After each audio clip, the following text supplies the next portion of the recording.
This here is Soy Mek Sawat. I have never been down this street before, so the viewers know about this street as much as I do.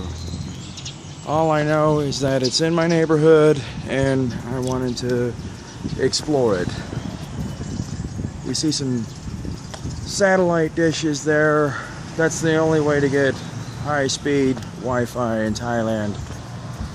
The main companies are TrueMove and SMS and another one, AIS.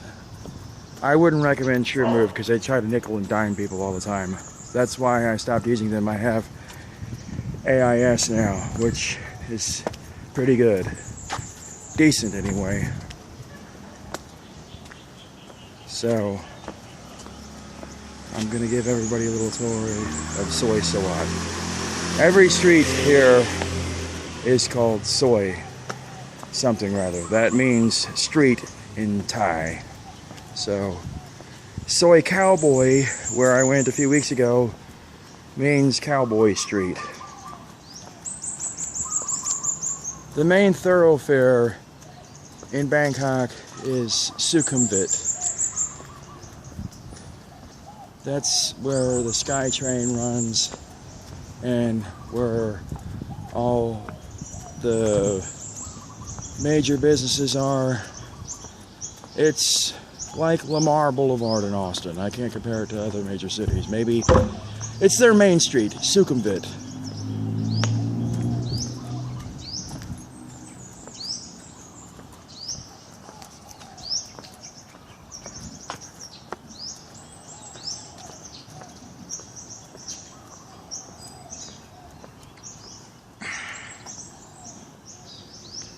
Now, Bangkok is laid out a bit differently than Western cities. Streets meander here and there, and they also have little offshoots.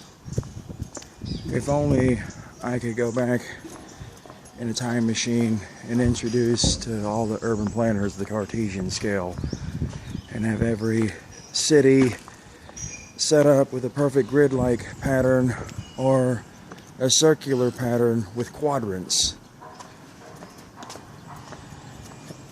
I'd want all the main streets to form a grid and all the residential areas to form little circles. The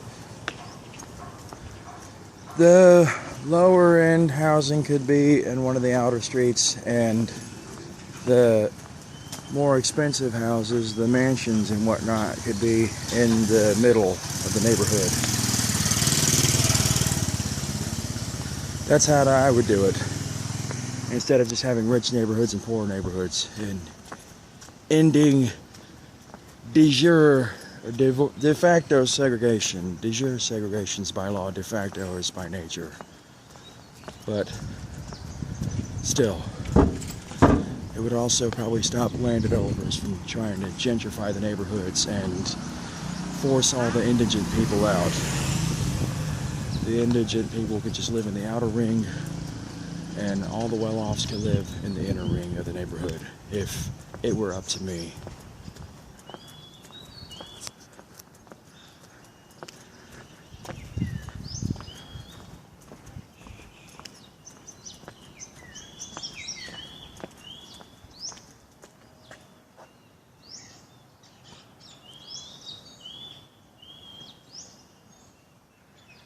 You know, some of these places in Bangkok kind of remind me of Miami. But overall, if I were to compare it to any American city, I'd say it mostly reminds me of San Francisco, because the SkyTrain reminds me of the BART. And Bangkok has also got the same kind of mindset San Fran does. It's a live and let live kind of city. Everybody here is cool. They don't judge. They accept you for who you are.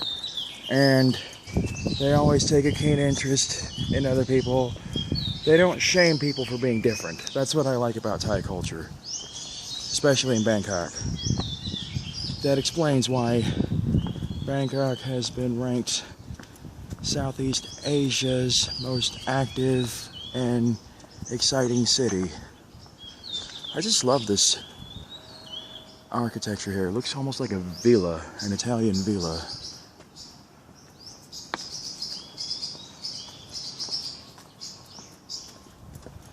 Nice wrought iron fence there. Gilded wrought iron fence almost. The only thing that's not very becoming, I'm sure if any of the viewers know me well enough, they see it coming a mile away, but that would be all these high tension wires. I hope someday when Thailand becomes a more developed country that they start putting all these under the ground.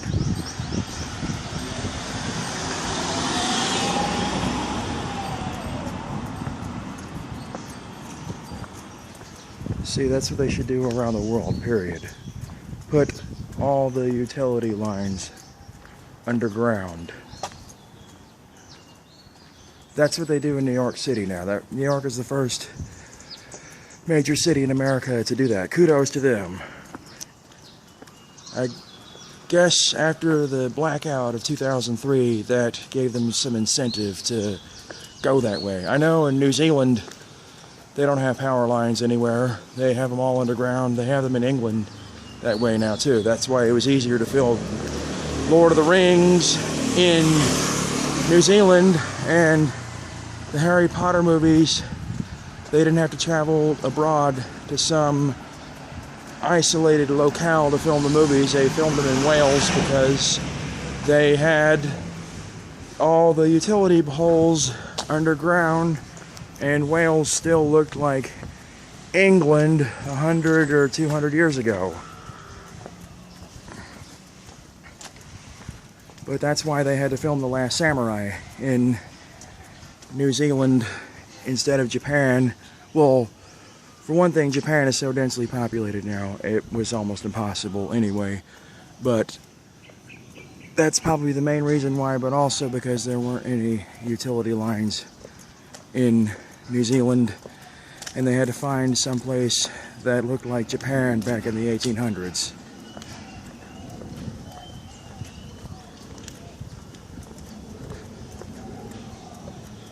Yes, I know, I'm rambling a lot.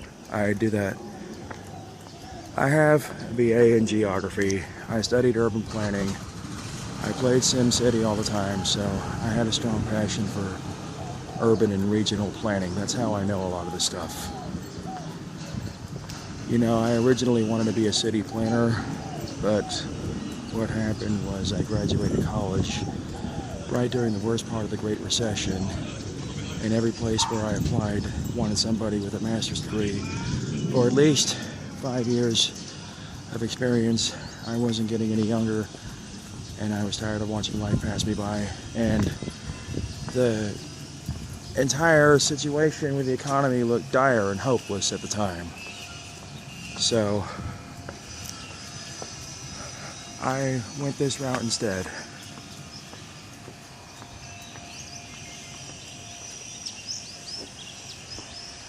But that being said, I don't regret choosing the path I chose, because English teachers are in high demand all over the world.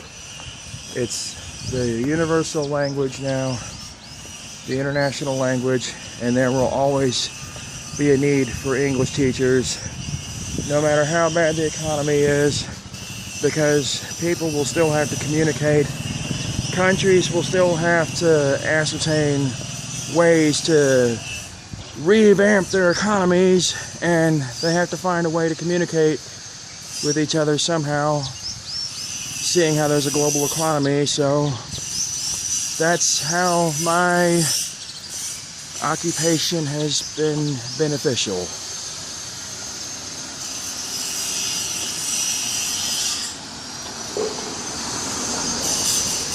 See, right now it's open season with China, because they've got over 1 billion people, their economy's on steroids, they're paying top dollar for English teachers. China's going to be hosting the Olympics again in 2022 they're going to be in Beijing. So South Korea, Japan, and China right now are real hot spots because of the Olympics coming up. It's open season. Plus, the Japanese pay top dollar, and now China is trying to compete with Japan. So, turning back now.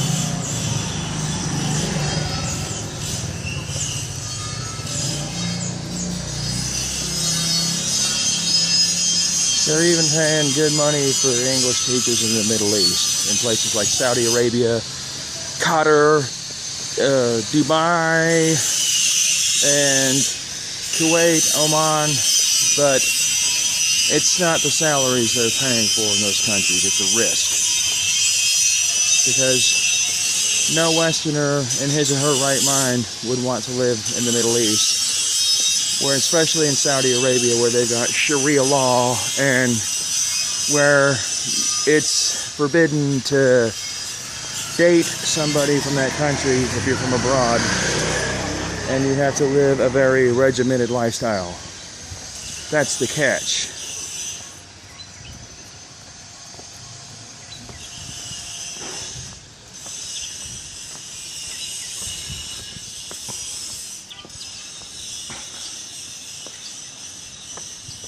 Let's go this way. I think I already filmed that other part.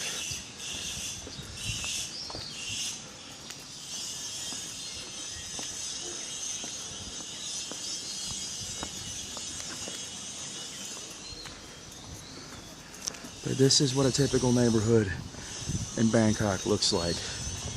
Let's see.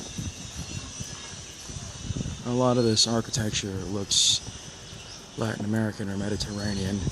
So that means that the Thai architects had to borrow ideas from others, which means they had to communicate in English, which means they needed English teachers.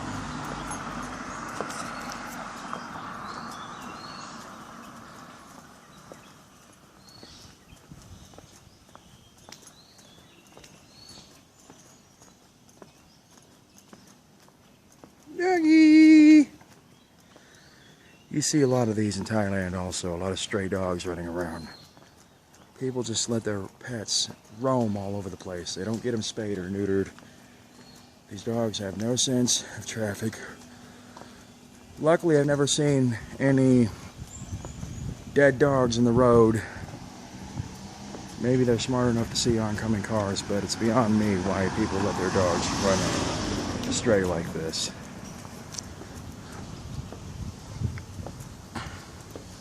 A lot of my viewers have commented about how clean Bangkok looks.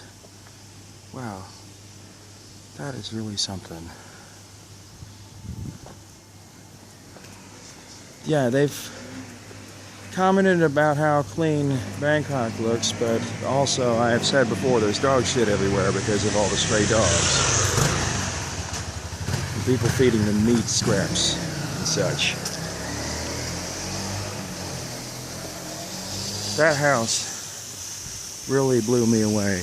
It's just amazing how people can live large in a third world country like Thailand and have such elaborate lifestyles.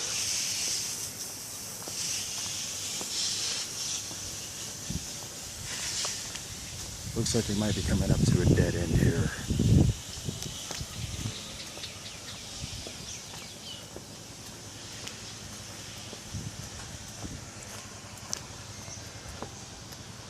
I wonder what that guy on that little motor bike is selling. Something uniquely Thai. Brooms and baskets, it looks like. And feather dusters as well. So that explains why Thailand looks so clean. You see some trash here and there, but yes, Bangkok is relatively clean compared to some places I've been.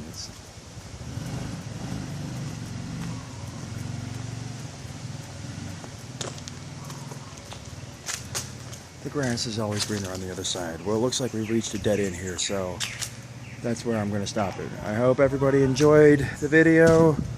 Please subscribe to my channel.